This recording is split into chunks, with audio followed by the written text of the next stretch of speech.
नमस्ते। आज है 8 मार्च 2022 और आज समाज में फिर से महिलाएं आ गई है अपनी बात सबको कहने के लिए, सबको सुनाने के लिए और अपनी बात सबको समझाने के लिए। यूएन ने अपने चार्टर में 1975 से अंतर्राष्ट्रीय महिला दिन घोषित किया है और तब से पूरे विश्व में सब देशों ने ये ठान लिया है कि हम अंतर्राष्ट्रीय विश्व महिला दिन सेलिब्रेट करेंगे। ये शुरू हुआ था 1903 से और फिर शुरू हुआ था 1913 से और तब से लेके आज तक मतलब 2022 तक की एक जर्नी हो गई अंतर्राष्ट्रीय महिला दिन तक। तो क्या हमने सब प्रॉब्लम सॉल्व कर लिए? क्या महिलाओं के सभी प्रश्नों के उत्तर उनको मिल गए? उनके साथ हुए अन्याय का उनको जवाब मिल गया? क्या उनको न्याय मिल गया? No and yes. यस, थोड़े बहुत सुधार आए हैं। Today we are independent. We feel, most of the women feel that they are empowered, but there is a section in the society which does not feel so. मतलब हमने journey शुरू तो कर दी है, थोड़े आगे भी आ गए हैं, पर हमें अभी और आगे जाना है। कहाँ तक आगे जाना है? जब हमको 8 मार्च सेलिब्रेशन बंद करना पड़े। मैं राह देख रही हूँ उस दिन की जब वी डू नॉट सेलिब्रेट अंतर्राष्ट्रीय महिला दिवस। वो होगा in the true spirit, the celebration of women spirit. आज हम यहाँ सब आए हैं, मेरे साथ है पैनलिस्ट और हम डिस्कस करने वाले हैं health, hygiene and lot of topics, but basically related to health literacy. Health literacy मतलब साक्षरता। तो health related साक्षरता, उसमें क्या क्या issues है, क्या क्या perspectives है, वो हम आज डिस्कस करने वाले हैं। बट सबसे पहले I would like to thank Nirmal hospital for giving us this opportunity. सूरत में ये हॉस्पिटल का एक बहुत बड़ा स्थान है। उन्होंने सामाजिक विषयों को लेकर बहुत सारे प्रोग्राम्स दिए हैं। So I am thankful to the hospital for giving this opportunity and discussing a very important topic for the society. I request Dhanushree ben to give an introduction of the esteemed panel members today. ધનુશ્રી બેન. નમસ્તે. હું ઓળખાણ આપું છું doctor વિકાસ દેસાઈ, જે મારા ડાબી બાજુ બેઠા છે, જે છે public health and nutrition expert, working in this field since 50 years. એમની બાજુમાં મધ્ય બાજુ બેઠા છે doctor Jagruti Desai, president of Surat obstetric and gynaecological society, practising since 36 years in Surat, consultant at Nirmal hospital private limited. એમની બાજુમાં બેઠા છે Gitaben Shroff, working as a social initiator since last 33 years. Doctor Manish Panwala, professor of management in field of education since last 32 years. Thank you ધનુશ્રી બેન. મારો પહેલો प्रश्न विकासबेन ने है। विकासबेन, मैं आपसे ये पूछना चाहती हूँ कि अगर हम न्यूट्रिशन की बात करें तो हमारे समाज में कहाँ तक उसकी अवेयरनेस है? अगर हम ऐसा लिटरेसी, साक्षरता का नाम दें तो सोसाइटी में किस हद तक न्यूट्रिशन रिलेटेड लिटरेसी है? क्या करना चाहिए? क्या इश्यूज है? क्या आप थोड़ा हमें बता सकते हैं इसके बारे में? सबसे पहले महिला दिन के संदर्भ में मैं महिलाएं और पोषण के बारे में बात करना चाहूँगी।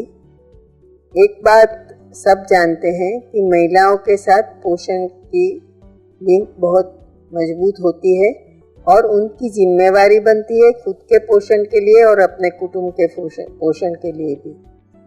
और पोषण एक कोई अलग विषय नहीं है, आरोग्य का एक भाग है और इसलिए हम लोग पोषण आरोग्य बोलते हैं उसको अलग नहीं करते हैं आरोग्य से। तो पोषण आरोग्य की जहाँ तक बात है वहाँ लिटरेसी या तो साक्षरता बहुत महत्वपूर्ण रोल अदा करती है। साक्षरता की बात इसलिए होती है, और साक्षरता आती कैसे है वो बहुत ही समझने वाली बात है। पहले आती थी घर में अपनी सास से, अपनी माँ से, अपनी दादी से सीख के पोषण के बारे में साक्षरता आती थी।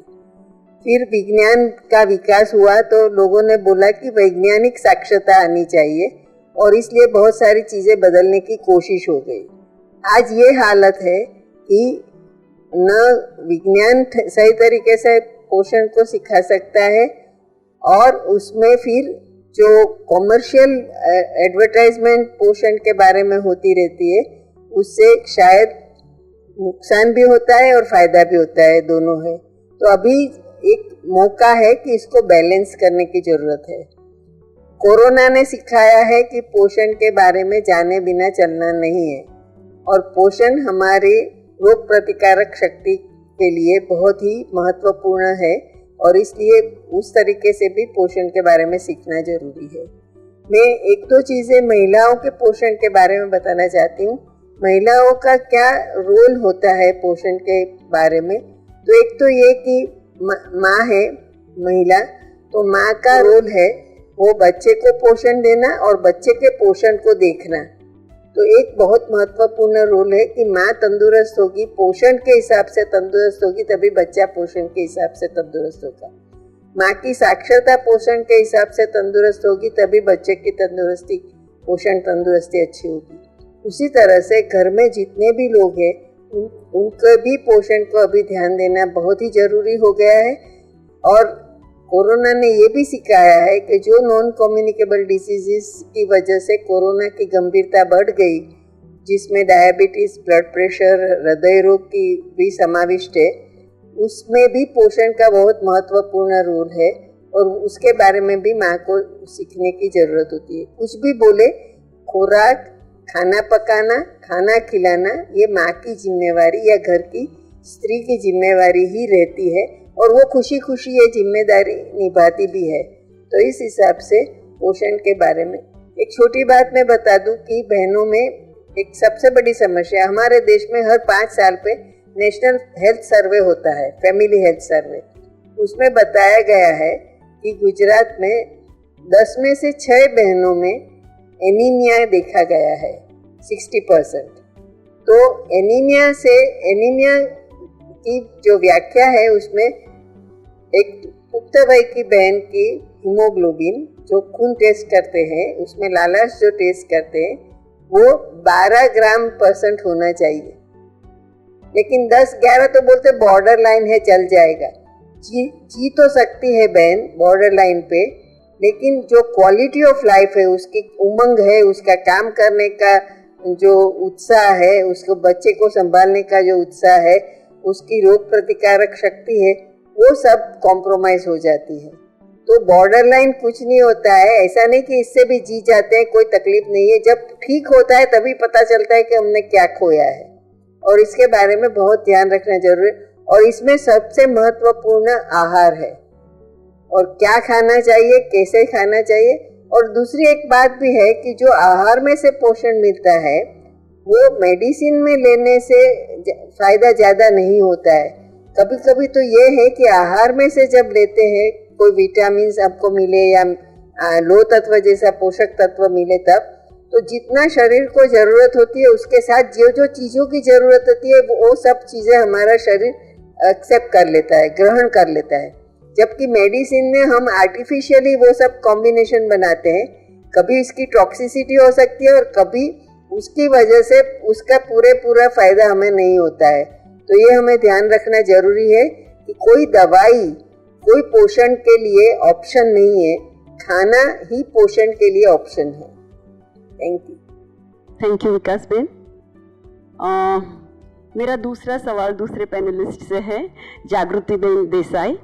जागृति बेन, मैं आपसे ये पूछना चाहती हूँ कि हमारे समाज में महिलाओं के बहुत हेल्थ इश्यूज होते हैं। अब तो इतने सालों से कार्यरत है, तो आपने देखा भी होगा, ट्रीट भी किया होगा। तो ऐसी कोई 2 इश्यूज है जिन पे आप बोलना चाहेंगी कि ये मैक्सिमम मैटर करता है, और the most important issues according to you, can you throw some light on that please? Thank you Manisha ben. सबसे पहले मैं कहना चाहूँगी कि अंतर्राष्ट्रीय महिला दिन के ऊपर सभी महिलाओं को मेरी शुभकामनाएं। सभी महिलाएं स्वस्थ और सुरक्षित रहे। शुरुआत में मेंस्ट्रुएशन के बारे में कहूँगी मैं पहले। 3 से 15 साल की उम्र में लड़कियों में मासिक स्राव शुरू होता है और 15 साल की उम्र तक अगर पहला मासिक नहीं आता है तो हमेशा अपने गायनेकोलॉजिस्ट को कंसल्ट करना चाहिए। शुरू में मासिक स्राव इरेगुलर होता है, यानी कि 2 महीने 3 महीने कभी कभी तो 6 महीने तक भी नहीं आता है। पेट में दर्द का होना, हेडेक होना, चक्कर आना, ब्रेस्ट में पेन होना, बैकएक होना, ये सब कॉमन है। 2-3 साल में ये सब सही हो जाता है।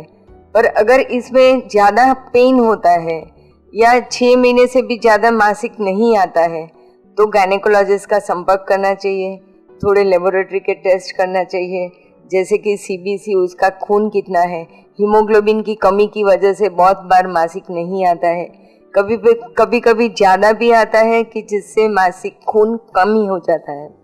शुगर देखनी चाहिए या थायराइड के लेवल्स करने चाहिए, क्योंकि आजकल हम देखते हैं कि लड़कियों में ओबेसिटी भी बहुत ज़्यादा है। ओबेसिटी की वजह से कभी कभी PCOS की भी प्रॉब्लम होती है। 30 to 40% लड़कियों में आजकल PCOS देखना मिलता है, जिसमें इरेगुलर मेंसेस होता है, एबनॉर्मल हेयर ग्रोथ यानी कि मूछें होना, हाथ पे बाल की ग्रोथ होना, कभी कभी हेयर फॉल ज़्यादा होता है और एबनॉर्मल साइज पे हेयर ग्रोथ ज़्यादा हो जाता है। तो ये बहुत ध्यान देना होता है। इसमें भी लड़कियों को गायनेकोलॉजिस्ट से कंसल्ट करना चाहिए, क्योंकि PCOS के आगे जाके बहुत सारे डिसएडवांटेजेस भी हैं। दूसरा ये है कि मेंस्ट्रुअल हाइजीन रखना चाहिए, यानी कि हमें माताओं को भी काउंसल करना चाहिए, लड़कियों को, स्कूल टीचर्स को भी, कि मेंस्ट्रुअल पैड्स यूज़ करें, हाइजीन मेंटेन करें, क्योंकि हाइजीन मेंटेन करने से बहुत सारे डिजीज़ेस नहीं होते हैं, लोकल इन्फेक्शन नहीं होता है, जो आगे जाके लड़कियों को प्रेगनेंसी रखने में काफ़ी मदद करता है। Thank you.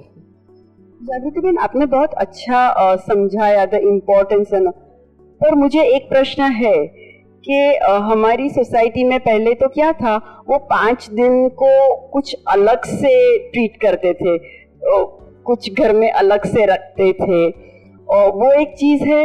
और दूसरी बात ये है कि वो डॉक्टर के पास जाना नहीं चाहते, उनको कुछ इनहिबिशंस होते हैं जिसकी वजह से वो डॉक्टर के पास जाना नहीं चाहती है। तो थोड़ा आप उसके बारे में बता सकते हैं कि वो डॉक्टर के पास क्यों नहीं जाना चाहती? पहले जो उनके साथ जो अलग वर्तन किया जाता था, क्या वो सही था? तो थोड़ा उसके ऊपर आप बता सके।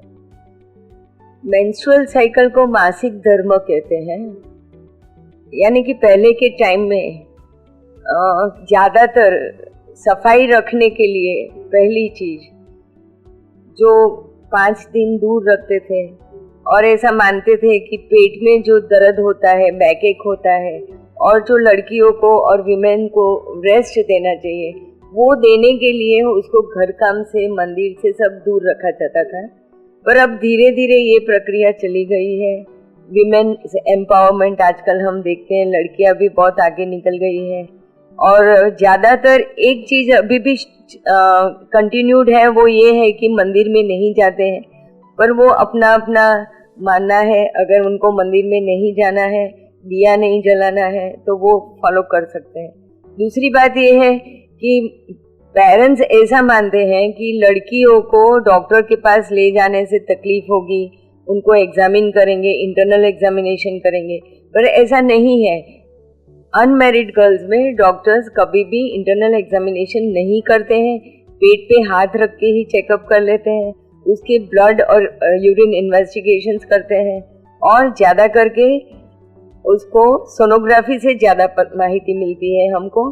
तो सोनोग्राफी करना बहुत ज़रूरी है। एक बार आप देख लीजिए कि यूट्रस नॉर्मल है, ओवरीज नॉर्मल है और कोई प्रॉब्लम नहीं है, तो फिर लड़की को बार बार जाना ज़रूरी नहीं है डॉक्टर के पास। उसकी मम्मी भी फाइल लेके डॉक्टर को कंसल्ट कर सकती है। दूसरी बात मैं आप सबको बताना चाहूँगी वो मेनोपॉज के बारे में है। मेनोपॉज यानी कि मासिक स्राव का बंद होना। जब रेगुलर मेंसेस आता है और 1 साल तक मासिक बंद रहता है तब उसको मेनोपॉज आ गया बोलते हैं। अब मेनोपॉज आने से 2 या 3 साल पहले से वो कम होने लगता है। उसका जो रेगुलर 1 महीने पे आता है उसके बजाय 2-3 महीने पे आता है। पर अगर वो ज़्यादा आता है तो हमेशा डॉक्टर को कंसल्ट करना चाहिए। ज़्यादातर महिलाएं ये मान लेती है कि ये तो चले जाने वाला है, इसके लिए ये हो रहा है, पर ऐसा नहीं है। डॉक्टर से कंसल्ट करना चाहिए और सबसे पहले सोनोग्राफी करवानी चाहिए। अब मासिक बंद हो जाने के बाद यानी कि 1 साल बंद रहने के बाद फिर से जब वो मासिक दिखाई पड़ता है तो भी हमेशा डॉक्टर को बताना चाहिए, क्योंकि ये बहुत शुरू की निशानी होती है कि अंदर बच्चेदानी में यानी कि गर्भाशय में कोई तो खराबी हो रही है जिसकी वजह से ये हो रहा है। अभी मासिक अगर जल्दी चला जाता है यानी कि 40 की उम्र से पहले, हमारे देश में जो एवरेज एज है मेनोपॉज की वो 46 इयर्स है, यानी कि 45 से लेके 55 तक कभी भी वो मासिक बंद हो जाता है। अगर 40 इयर्स से पहले, 40 साल की उम्र से पहले अगर मासिक चला जाता है तो कई बार महिलाएं खुश होती है कि चलो मुझे तो शांति हो गई, ये मासिक बंद हो गया, पर ऐसा नहीं है। उसको प्रीमेच्योर मेनोपॉज बोलते हैं और ये कंडीशन में भी डॉक्टर को बताना चाहिए कि ये क्यों हुआ है और उसके लिए हार्मोन थेरेपीज आती है, यानी कि एस्ट्रोजन, प्रोजेस्टेरोन और बहुत सारी दवाइयाँ आती है जो आपको डायग्नोसिस करने के बाद डॉक्टर आपको देगा। अब मेनोपॉज में क्या होता है तो हॉट फ्लशेस यानी मुंह पे गर्मी होना थोड़ी देर के लिए और वो चला जाता है थोड़ी देर में, एक्सेसिव पर्स्पिरेशन यानी कि पसीना होना, वेट गेन होना, मूड डिस्टर्बेंसेस यानी कि चिड़ियापन होना, इरिटेबिलिटी, नींद नहीं आने का यानी कि स्लीपलेसनेस, और हड्डियाँ कमज़ोर होना यानी कि जॉइंट पेन्स होता है, बैक एक होता है, मस्कुलर बॉडी एक्स होते हैं। तो ये सब प्रॉब्लम जब होता है तो डॉक्टर्स को हमेशा दिखाइए। और मेनोपॉज आने के बाद भी कई तकलीफें होती है, यानी कि heart attack, diabetes, cerebral stroke, osteoporosis यानी कि हड्डियों का खोखलापन होना, ये बहुत कॉमन है। जेनिटो यूरिनरी प्रॉब्लम्स यानी कि पेशाब में तकलीफ होती है, वारंवार इन्फेक्शन होता है। सेक्सुअल हेल्थ, सेक्स करने में भी तकलीफ होती है क्योंकि ड्राइनेस ऑफ वजाइना होता है। तो ये सब चीज़ें होती है। आप डॉक्टर से कंसल्ट करिए, आपको डॉक्टर सलाह देंगे। दूसरी बात ये मैं बताना चाहूँगी, लास्ट बात, यानी कि सब जानते हैं कि prevention is better than cure. तो स्त्रियों में यानी महिलाओं में 3 तरह के कैंसर के हमेशा चांसेस है और होते हैं। एक है ब्रेस्ट कैंसर, दूसरा है एंडोमेट्रियल कैंसर, ओवेरियन कैंसर यानी यूट्राइन और endometrial cancer and ovarian cancer, और तीसरा सर्वाइकल कैंसर। ब्रेस्ट कैंसर हम देखते हैं आजकल उसका इंसिडेंस बहुत ज़्यादा बढ़ गया है, हर 8 महिला में 1 को ब्रेस्ट कैंसर होता है। तो इसमें ज़रूरी क्या है, तो महिलाओं को सेल्फ ब्रेस्ट एग्जामिनेशन, अपना ब्रेस्ट खुद एग्जामिन करना है महीने में 1 बार, और 35 साल की उम्र के बाद में हर 3 साल पे या 2 साल पे मेमोग्राफी करवानी है। यूट्राइन ओवेरियन कैंसर के लिए सोनोग्राफी करवानी है। मेनोपॉज आने के बाद में भी हर 2 या 3 साल पे सोनोग्राफी करवानी चाहिए। सोनोग्राफी से बच्चेदानी और गर्भाशय के अंदर की लाइनिंग, अस्तर अंदर का यानी कि एंडोमेट्रियम, उसकी थिकनेस क्या है वो पता चलती है। ओवरीज में कोई प्रॉब्लम है या नहीं, गांठ, सिस्ट क्या है वो पता चलता है, तो उसको हम प्रिवेंट कर सकते हैं। और तीसरी बात है सर्वाइकल कैंसर। जो सर्वाइकल कैंसर प्रिवेंशन के लिए, सर्वाइकल कैंसर यानी बच्चेदानी के मुख का कैंसर 2 टाइप्स है, 2 तरह से होता है, कन्वेंशनल मेथड से और एक लिक्विड बेस्ड साइटोलॉजी से। और गायनेकोलॉजिस्ट से पास से चेकअप भी करवाना चाहिए। ये पैप स्मीयर 35 साल की उम्र के बाद हर 2 या 3 साल में करवाना चाहिए। ज़रूर पड़ने पे डॉक्टर आपको सलाह देंगे। कॉल्पोस्कोपी करके बच्चेदानी के मुख से बायोप्सी लेके जांच आगे बढ़ाना है कि क्या करना है। ज़्यादातर महिलाओं में सफ़ेद पानी जाता है, यानी कि लुकोरिया होता है। जब भी ये तकलीफ होती है तो ये जांचें पेप्समियर करवाना बहुत ज़रूरी है। इससे क्या होता है, बहुत शुरू में पता चल जाता है कि कैंसर होने की संभावना है। तो ये तीनों बीमारियां, यानी कि तीनों कैंसर, ब्रेस्ट, ओवेरियन और सर्वाइकल कैंसर, तीनों प्रिवेंटेबल है। तो इसके ऊपर बहुत ज़्यादा ध्यान देना जरूरी है। और सबसे लास्ट में मैं ये बताऊंगी कि cervical cancer is preventable and for that vaccines are available. लड़कियों को 9 से 15 साल की उम्र में अगर सर्वाइकल कैंसर वैक्सीन देते हैं तो 2 डोजेस दिए जाते हैं। एक 0 मंथ माने कि शुरू का पहला डोज और एक 6 महीने के बाद में।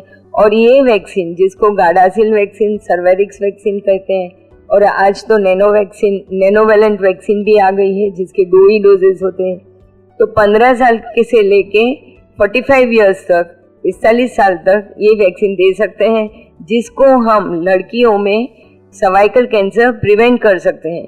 ये वैक्सीन जो है वो ह्यूमन पेपिलोमा वायरस के अगेंस्ट काम करती है और ह्यूमन पेपिलोमा वायरस से ये सर्वाइकल कैंसर होते हैं। So as I already said, prevention is better than cure. तो सब अपना ध्यान रखें और रेगुलर चेकअप डॉक्टर से करवाते रहिए। Thank you. जागृति बहन, आपने बहुत ही अच्छी बात बताई। जो हमारे साथ जो देख रहे हैं, सुन रहे हैं, उनको ये बात जानना बहुत ही ज़रूरी है। जागृति बहन ने बहुत ही अच्छा मैसेज दिया है कि अगर आप डॉक्टर के पास जाते हो, और जाना चाहिए, तो वो इंटरनल एग्जामिनेशन नहीं करने वाले हैं। तो लड़कियों के साथ क्या एग्जामिन करेंगे, ऐसा अगर आप सोच के डॉक्टर के पास नहीं जाते हैं तो वो गलत बात होगी। आपको डॉक्टर के पास जाना चाहिए और सही क्या है, बिकॉज ये डॉक्टर लोग बताते हैं कि शुरुआत में अगर कोई प्रॉब्लम है, इजीली सॉल्वेबल प्रॉब्लम है, वो शुरुआत में सॉल्व हो सकते हैं। उसके लिए आपके डॉक्टर के पास जाने की, घबराने की ज़रूरत नहीं है। ये जो बात जागृति बहन ने बताई, उसके बाद मुझे गीता बहन आपसे ये सवाल पूछना है कि हमारे सोसाइटी में ये जो साक्षरता है, उसमें सोसाइटी के एटीट्यूड्स, सोसाइटी का थोड़ा लड़कियों के प्रति बदलाव, वैसे भी ये 2022 का थीम ही है जेंडर इक्वालिटी, तो कहीं पे ये साक्षरता के बीच में आ रहा है। सोसाइटी का क्या एटीट्यूड, अभिगम सोसाइटी का क्या है, उसकी वजह से क्या साक्षरता में कुछ कर सकते हैं, तो मुझे आपसे ये जानना है। Thank you Manisha. पहले तो सब महिलाओं को यहाँ बैठी हुई और जो हमें देख रही है, सुन रही है, वो सबको महिला दिन की ढेर सारी शुभकामनाएं। तो आज का जो विषय है, निर्मल हॉस्पिटल ने बहुत अच्छा चुना है। हेल्थ लिटरेसी की हम बात कर रहे हैं और नेचुरली मैं सोशल एक्टिविस्ट हूँ, सोशल वर्कर हूँ, सोशल इनिशिएटर हूँ। तो मुझे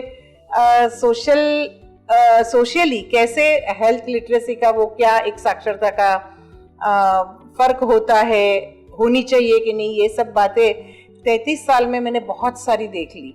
यहाँ इतने सीनियर डॉक्टर्स भी बैठे हैं, उन्होंने जो बताया, हमने बिल्कुल फील्ड पे ये सब बातें देखी है, सुनी है। आज भी बहुत सारी लड़कियों की, माताओं की, बहनों की ये प्रश्न तो उनके वही के वही है, क्योंकि साक्षरता का जो प्रमाण है शायद वो बढ़ा होगा, ऑन पेपर भी दिखता होगा, पर उतनी पॉपुलेशन भी बढ़ी है। तो बहुत सारे लोग अभी भी ऐसे बाकी है जिनको बहुत सारी चीजें पता नहीं है। इनफैक्ट ये अवेयरनेस का काम सोसाइटी में होना बहुत जरूरी है, क्योंकि जैसे डॉक्टर विकास बेन ने बहुत अच्छी तरह से समझाया कि स्वस्थ माता होती है वो स्वस्थ बच्चे को जन्म देती है। तो अगर हम समाज का भविष्य देखना चाहे तो हमें माताओं को स्वस्थ बनाना चाहिए। एकदम सिंपल सी बात है, अगर माता स्वस्थ है तो वो अपने परिवार को स्वस्थ कर सकेगी, स्वस्थ रख सकेगी। और अगर माता और परिवार दोनों स्वस्थ है, यानी समाज स्वस्थ हो सकता है। और माता, परिवार और समाज स्वस्थ है तो हमारा राष्ट्र स्वस्थ है।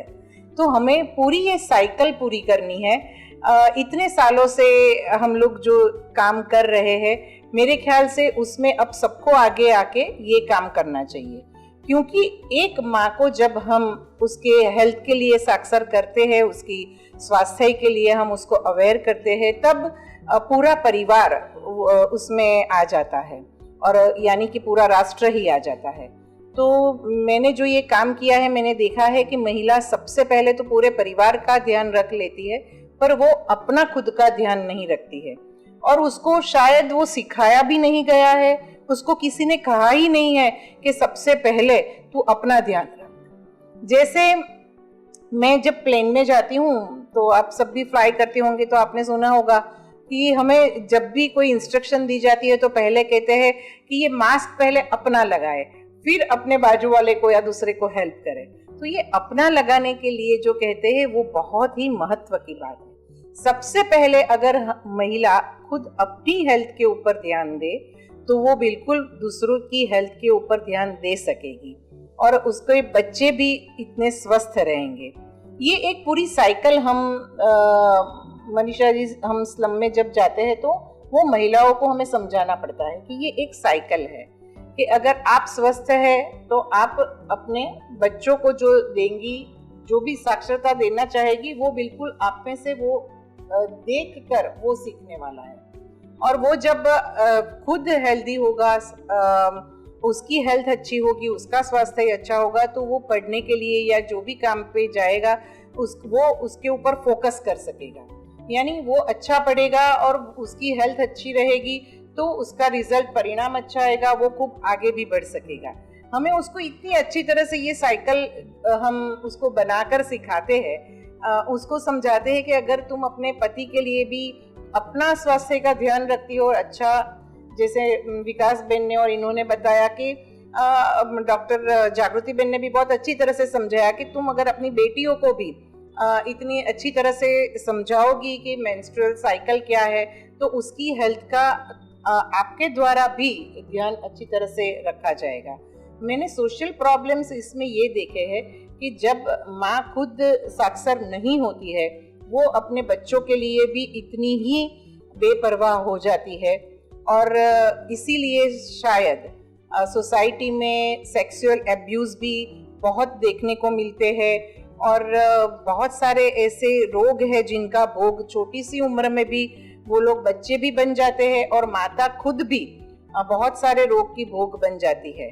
और भले ही फिर सरकार बहुत सारी योजना उनको के अंदर उनको ये स्वास्थ्य का ध्यान रख लेती है, पर सबसे पहली जिम्मेदारी तो हमारी खुद की है कि हमें ही खुद अपने स्वास्थ्य का ध्यान रखना चाहिए। इसीलिए जब भी स्वास्थ्य की बात आती है तो हम पहले उस महिला को खुद को अपने लिए हम उसको साक्षर बनाते हैं और जब वो उसमें अपनी साक्षरता पूरी हेल्थ लिटरेसी में वो हमें लगता है कि उसने समझ लिया है, तभी हम उसके परिवार और उसके बच्चों की उसको कैसे केयर लेनी चाहिए ये समझाते हैं। मैंने ये देखा क्योंकि हमारी संस्था अनीस अपमृत्यु निवारण सहाय जो पिछले 30 साल से जो सूरत शहर में काम कर रही है, तो हमारा ज्यादातर काम जो होता है वो महिला और बच्चों के लिए होता है। और अभी जो सूरत शहर में भी जो महिला और बच्चों के साथ जो अत्याचार और शोषण हो रहे हैं, उनके जो भी अब्यूज हो रहा है उनके साथ जो, तो हमने ये देखा कि बहुत सारी जगह पे उनको खुद को ही नहीं पता था कि उनको क्या स्टैंड लेना चाहिए। जैसे एक छोटी सी बात हम उनको समझाते हैं कि जब हम छोटे होते हैं और कोई हमें कहता है कि तू मोटी है, तो तुरंत ही हमें पहले तो शर्म आ जाती है। वो शर्म हमारे साथ हम जोड़ देते हैं। फिर हमें बाहर जाते हुए हमेशा डर रहता है कि शायद कोई मुझे मोटी कह के बुलाएगा या काली कह के बुलाएगा। जो भी हमें अपने शरीर के साथ होता है वो हम अपने शर्म और डर, ये फीलिंग हमारे अंदर आ जाती है और ये फीलिंग को लेके हम सालों साल तक चलते हैं। फिर हम वो फीलिंग भूल जाते हैं कि ये शर्म और डर है, लेकिन हमारा वो स्वभाव बन जाता है, वो आदत बन जाती है। इसीलिए ज्यादातर महिलाएं जब भी उसके शरीर के साथ कुछ भी होता है, उसका हेल्थ इश्यू होता है, कोई ऐसे शरीर के कोई अंग के साथ जिसको उसको शर्म आती है कि मैं कैसे कहूँ कि मेरे ये अंग में ये तकलीफ है, और इसीलिए वो शर्म और डर ये दोनों उसके साथ होने के बावजूद वो अपने आप को जाहिर नहीं होने देती है। और जब पता चलता है तब मेरे ख्याल से वो बहुत रोग उसका आगे बढ़ चुका होता है। इसीलिए हम पहले तो उनको अपने शरीर की शर्म दूर करने के लिए कहते हैं और उसकी चर्चा बहुत आसानी से सिंपल वे से अपने परिवार वालों के साथ बैठ के वो कैसे कर सकती है वो हम उनको बाकायदा सिखाते हैं। और हम उनको, जैसे डॉक्टर जागृति बहन ने बहुत अच्छी तरह से मासिक धर्म के लिए बताया, हम उनको कहते हैं कि आपको भी ऐसे खुलकर अपने परिवार में बैठकर अपनी बच्ची को भी समझाना है कि मासिक धर्म में ये प्रॉब्लम है। इसके कारण क्या होता है कि उनकी बच्ची को जब कोई प्रॉब्लम आती है, कुछ दुखता है या कुछ भी ऐसे कोई सिम्टम्स दिखते हैं, तो वो तुरंत ही, वो भी बिना शर्म किए, बिना डरे अपनी माँ को या किसी को बता सकती है कि मुझे ये प्रॉब्लम है। तो हमें जो ये चक्र तोड़ना पड़ता है ना, ये शर्म और डर का चक्र हमें तोड़ना पड़ता है, क्योंकि हम मानते हैं कि अगर महिला समझ जाए कि ये शर्म और डर एक बार हम समझ ले कि वो हमें क्यों था और क्यों है, अगर हम उसको तोड़ दे, क्योंकि उसके अंदर उनकी नीड तो सलामती की है आफ्टर ऑल, अगर वो समझ जाती है तो वो बिल्कुल हर एक एरिया में वो आगे आती है। और ये हमारा पर्सनल एक्सपीरियंस है इतने सालों का, कि फिर महिला एकदम उसको कुछ पूछना ही नहीं पड़ता है, वो सामने से पूरे परिवार का लिस्ट लेके दूसरी बार हमारे पास आती है कि हमारे परिवार में भी ये प्रॉब्लम है। अपने पति के और बच्चे बेटों के भी प्रॉब्लम वो हमें हमारे साथ शेयर करती है। तो ये है, महिला जब साक्षर होती है तो पूरा परिवार उसके साथ साक्षर हो ही जाता है, और उसको वैसे ही वो महिला कहते हैं ना, करोड़रज्जु है पूरे परिवार की, पूरे समाज की। तो बस हमें वो करोड़रज्जु को एकदम सही, टट्टार और एकदम स्वस्थ रखना है। तो आज बहुत अच्छा विषय ये लिया है, तो मुझे तो बहुत खुशी हो रही है कि आज मैं हेल्थ लिटरेसी के लिए यहाँ बैठकर बात कर रही हूँ। Thank you Manisha.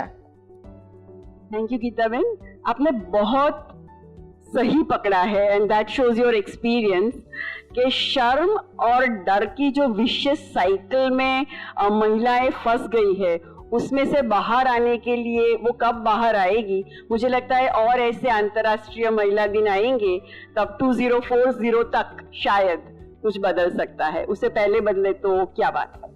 पर आपने जो दूसरी बात बताई, वो महिलाओं को पहले से बताया जाता है कि मदर इंडिया, मतलब माँ कौन सी अच्छी, तो खुद भूखी रही, बच्चों को खिलाया, sacrifice. So self sacrifice in our society is so glorified that हर महिला वो करने के लिए तैयार है, क्योंकि नाम तो उन्हीं का होगा जो महिला ने सेल्फ सैक्रिफाइस कर लिया। वो एक बात। और दूसरी बात है कि महिलाओं में सेल्फ अवेयरनेस नहीं है, तो शर्म और डर के विशियस साइकिल से बाहर आने के लिए ये जो मदर इंडिया का कंसेप्ट है वो बदलना चाहिए, ऐसा मुझे लगता है। तो उसके लिए ये जेंडर इक्वालिटी की जो आप बात कर रहे थे, वो समाज में किस हद तक एक बैरियर, एक अवरोध का काम करती है, और कुछ उसके लिए हो सकता है, वो आपके एक्सपीरियंस के बेसिस पे आप हमारे दर्शकों को बताएगी तो बहुत मजा आएगा। जी मनीषा, मैं मानती हूँ कि जेंडर इक्वालिटी को अगर हम देखें तो हमने ये भी बहुत सारे एक्सपेरिमेंट किए हैं समाज में, कि हमने लड़कों को ट्रेन किया है स्कूल में, कॉलेज में, और उनको बताया है कि आप पढ़ रहे हो तो आपको भी पता होनी चाहिए कि महिलाओं के प्रॉब्लम्स क्या क्या है। और बहुत खुशी की बात यह है कि सूरत में एक संस्था है, वो कामयाखी करके, वो इतना अच्छी तरह से, वो एक पेन मीटर है उनके पास, जो वो पुरुषों को बांधकर महिलाओं को जो मासिक धर्म के समय जो पेन होता है उसका फील करवाती है। यानी जब वो पुरुष या लड़का जो पेन वो फील करता है, तब उसे लगता है कि जो हम सिर्फ ऐसी आसानी से किसी बात को ले रहे हैं, एक महिला तो कितने सालों तक ये झेल रही है। और इसके बाद उनका पूरा दृष्टिकोण, नजरिया ही बदल जाता है, और वो खुद केयर लेते हैं अपने घर में। एक लड़की ने उठकर ये बताया कि जब से मेरे भाई को ये ट्रेनिंग दी गई, यानी ये अनुभव करवाया गया, तो मैं घर में जब पोता लगाती थी तो पहले तो वो आराम से वहां पैर रख के जाता था और मुझे परेशान करता था। अब ऐसे दिनों में उसको पता चल जाता है कि उसकी तबीयत ठीक नहीं है, तो वो खुद आके कहता है कि तू छोड़, ये थोड़े दिन मैं कर लूंगा, और वो आज आके मेरा काम वो कर लेता है।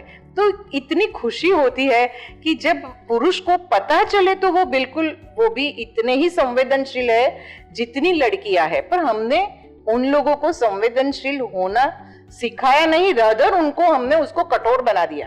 तू रो रहा है तो तू लड़की है, ये माँ के पीछे घूम रहा है, गुजराती में तो खास कहते हैं मावड़ियों छे, मानी आगळ पाछळ बૈરી कोण आपसे।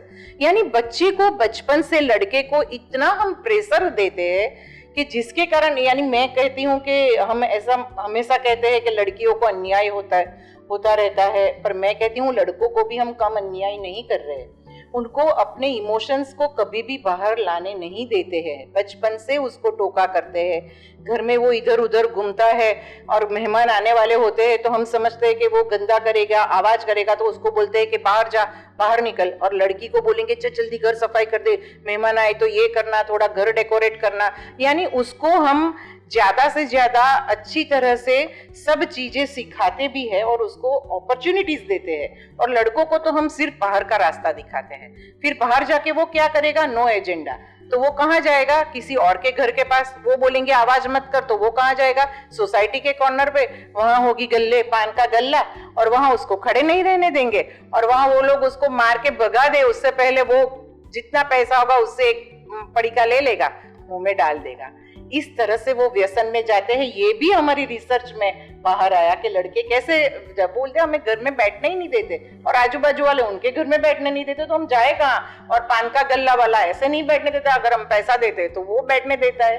तो ये सब चीजें हमें समझने की जरूरत है। यानी जो हम जेंडर की बात कर रहे हैं, एक्चुअली हमें मैन और विमेन छोड़ के अभी हमें सिर्फ ह्यूमन पे फोकस करना है।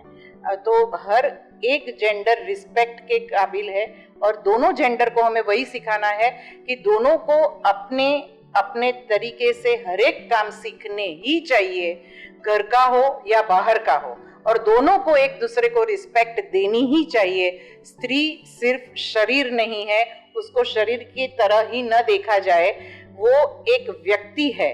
अगर शायद ये रिस्पेक्ट पुरुषों को हम बचपन से सिखा दे, तो ये जो हम चाइल्ड अब्यूज और सेक्सुअल अब्यूज की बात कर रहे हैं, या बलात्कार और ये घटनाएं जो हो रही है, उसके ऊपर काफी कंट्रोल आ जाएगा। विकास मैम, आप तो पिछले 50 साल से काम कर रहे हैं ये न्यूट्रिशन के बारे में, और आपने सोसाइटी को भी बहुत अच्छी तरह से बदलते हुए देखा है। तो पहले, और आपने बहुत अच्छा बताया कि पोषण और आरोग्य वो दोनों एक साथ जुड़े हुए हैं, और अन्न वही औषध है, ऐसा हमने भी सीखा है। तो आपको ये सोसाइटी में न्यूट्रिशन रिलेटेड, अन्न रिलेटेड वो जो हैबिट्स चेंज होती जा रही है, पहले क्या था, घर का खाना था, सिंपल फूड, कभी कभार कोई त्योहार हो तो मिठाई खाते थे। अभी पूरी फूड पैटर्न बदल गई है, और ये स्विगी और जोमेटो ने कुछ अलग ही लेवल पे हमको वो अन्न तो औषध तो नहीं बट मे बी पेशेंट बना दिया है।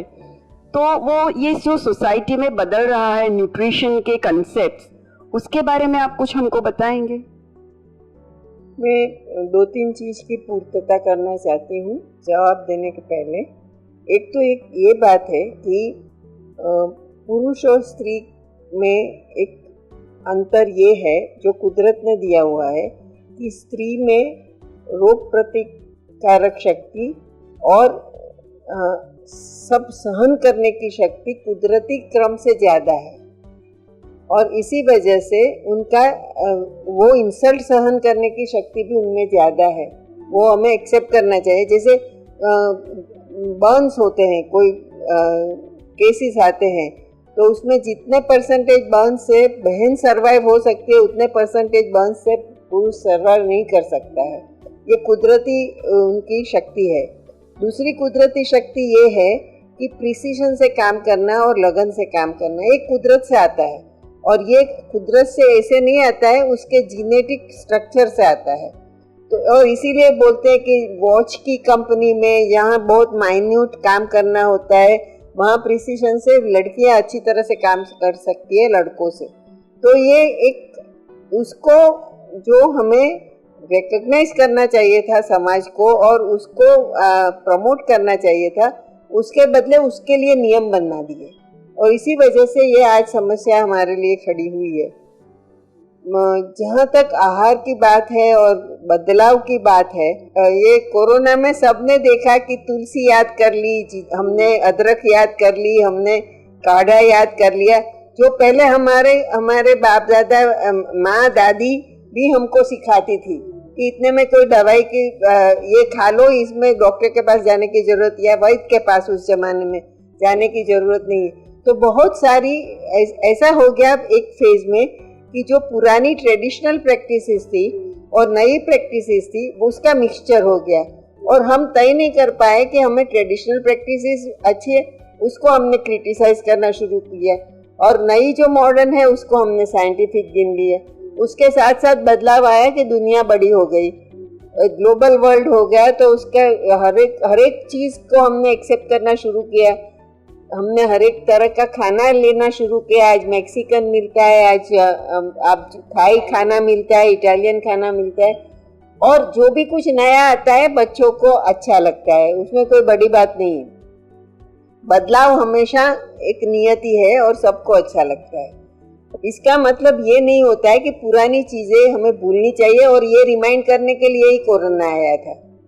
तो पुरानी चीजें नहीं भूलनी चाहिए, उसमें ये बात थी कि लोगों ने ये मान लिया कि ये सभी चीजें निकम्मी थी।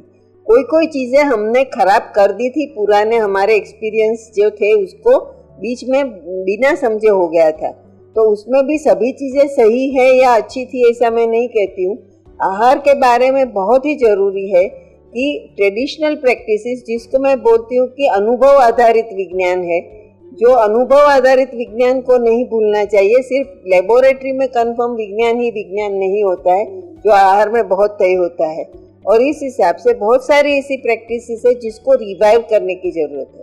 तकलीफ ये है कि मॉडर्न न्यूट्रिशन साइंस सिखाने वाले भी ये बातें नहीं करते हैं, और अब दादी नानी की बात कोई सुनते नहीं है। मुझे तो कभी कभी बोलते हैं कि सास ये करते, तो मैं बोलती हूँ कि मुझे अभी समझ में आता है कि सास की कोई सुनता नहीं है। तो ऐसी बातें करने का कोई मतलब नहीं होता है। तो बात ये है कि अभी भी मौका है कि हमारी जो ट्रेडिशनल प्रैक्टिसेस थी उसमें से कौन सी जो हेल्थ प्रमोटिव थी उसको फिर से एक दफ़ा हम जागृत करें और उस पे चले, तो शायद हमें फ़ायदा हो सकता है दूसरों की नकल करने से बदले। एक बात बताना चाहती हूँ कि कैंसर का मतलब कैंसल नहीं है, और दूसरी बात ये है कि कैंसर की तपास जांच कराने से कोई वहम नहीं आ जाता है।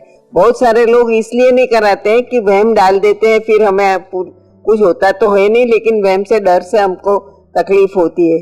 तो ये तो जल्दी जानने की तैयारी है। और दूसरी बात ये है कि कोई डॉक्टर को मजा नहीं आता है वहम डाल के प्रैक्टिस करने का। तो ये भी बहुत इम्पोर्टेंट है जानना कि होता है तभी बताते हैं, कोई वहम नहीं डालता, और ये जांच करानी जरूरी होती है। तो आज 8 मार्च को हमने हेल्थ और वेल्थ की बात की। हेल्थ इज वेल्थ, इसीलिए हेल्थ की बात करी, मतलब वेल्थ की बात करी। कोरोना ने हेल्थ के बारे में बताया और वेल्थ की औकात दिखा दी कि अगर आपके पास हेल्थ नहीं है तो आपकी वेल्थ का कोई मतलब नहीं है। हमने हेल्थ लिटरेसी की बात इसलिए की कि एजुकेशन लिटरेसी सब पता चलता है। If you can read, if you can write and if you can count, you are a literate person.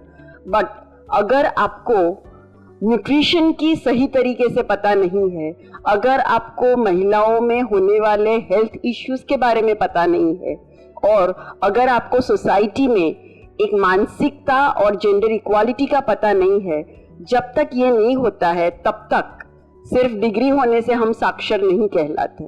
Health literacy is equally important. और आज हमारे साथ आए तीनों एमिनेंट पैनलिस्ट ने हमको थोड़े थोड़े इश्यूज बताए हैं। थोड़ा बदलाव हुआ है, थोड़ा बदलाव ज़रूरी है, और हम ये करेंगे और हम समाज में बदलाव लाएंगे। और श्रोता मित्रों, आपसे भी बहुत बहुत शुक्रिया, आपने हमारी बात ध्यान से सुनी। आपको हमारी बात कुछ ना कुछ छू गई होगी और उसके ऊपर आप आगे कुछ करेंगे, ऐसा विश्वास रखते हैं। Thank you all the panel members and thank you the audience.